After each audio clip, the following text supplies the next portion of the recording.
තාත්තේ මට බයික් එකක් ඕනේ. මටත් ඕන එකක්. තොටත් ඕනේ. දෙන්නට දෙකක් ඕනේද? තමලමු කප්ප වෙලා තියෙන මාව කන්න. මට ටීවී එකක් ඕනේ රෑට යන නාටි ටික බලන්න. බොටත් ඕනේද? බෝය වෙලා තියෙන මාව කන්න. මොනවද කියන්නේ? රෑට බත් තියන්නද? එපාද? නෑ කමලා. මේ තේකක් අදාගෙන එන්නකෝ එමීට. දැන් තොට මොකටද බයික් එක? තොට බයික් එකක් තියෙනවනේ. ඇයි තොට එකෙන් යන්න බැයිද? හෙලෝ බබා. මේ ඕයි තමුසාය හුටුහුටේ මා බලන්න යනවනම් මා බලන්න යන්න එපා. තමුසට වඩා හොඳ ඉලෙක්ට්‍රික් බයික් එකක් තියෙනවා අරුණ අයියට. බලනවා. තමුස එද්දි මුළු ගමම දන්නවනේ ඕයි. මොන විලි ලැජ්ජ නැති වැඩක්ද මේක? ඒකේ යන්න බෑ. යාළුවෝ විහිළු කරනවා කුණු ලොරිය එනවා කියලා. තාත්තම දන්න ඔය එකෙද්දි. තොට මොකටද බයික් එක? තෝ බොඩිය ගන්න. හෙලෝ බබා දැන් නම් පයින් ගාටලා එපා වෙලා තියෙන්නේ අනේ. කැම්පස් යන්නවත් අලුත් ඉලෙක්ට්‍රික් බයික් එකක් ගන්නකො. පයින් යන්න බැරිද? මදාම මොකෙද්ද වගේ පයින් එන්න එපානේ. හැමදාම යන්න බෑ පයින් කැම්පස් එකට. පේන්නේ නැද්ද? එන්න කැවුටු වෙනවා.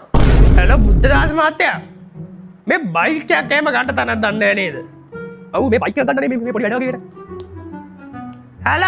හෙලෝ අංකල් කියන්න.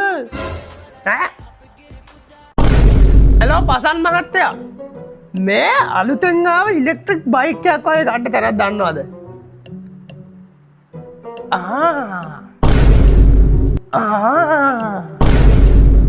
BMI CH එකට යවන්න?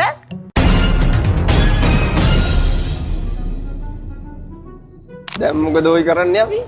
ඔය ඉන්න මොකෙක්කින් හරි වලමු ඉතින්.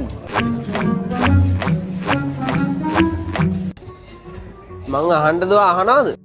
ඇයි ගහන්නේ? වැඩේ කතා කරගන්නවා. අයියේ බයික් එහෙම තියනවද දන්නේ නෑනේ. බයික් තමයි මේ හැමතැනම තියෙන්නේ. ඕන තීරුත් දෙන්න. ඈ මේ පොඩි වැඩ වගේකට බයික් දෙයක් ඕන වෙලා තියෙනවා. මල්ලි මොන වගේ වැඩවලටද බයික් එකක් එන්නේ? මල්ලි මොන වගේ වැඩවලටද බයික් එක පාවිච්චි කරන්නේ හිතන් ඉන්නේ? වාගේ වැඩවලට අනුව මම ඔයාලට බයික් එකක් සජෙස්ට් කරලා දෙන්න. මෙහිමයි අයි. ඔය කලින් එක නම් පොඩ්ඩක් සද්ද වැඩි. නැද්ද නිකන් හිමීට කරගන්න භාණ්ඩයක්. එහෙනම් මල්ලි ඔයාලට හරියනම් බයික් එක තමයි මේ ආඩි ඊපොක් එක.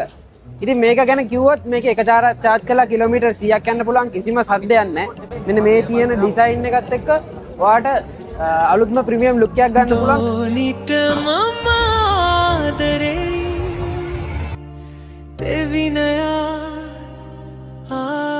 ඔයා කිව්වා වගේ මල්ලි චීස් කෑල්ල වගේ මේක වැඩේ කරගන්න පුළුවන්. ඒ වගේ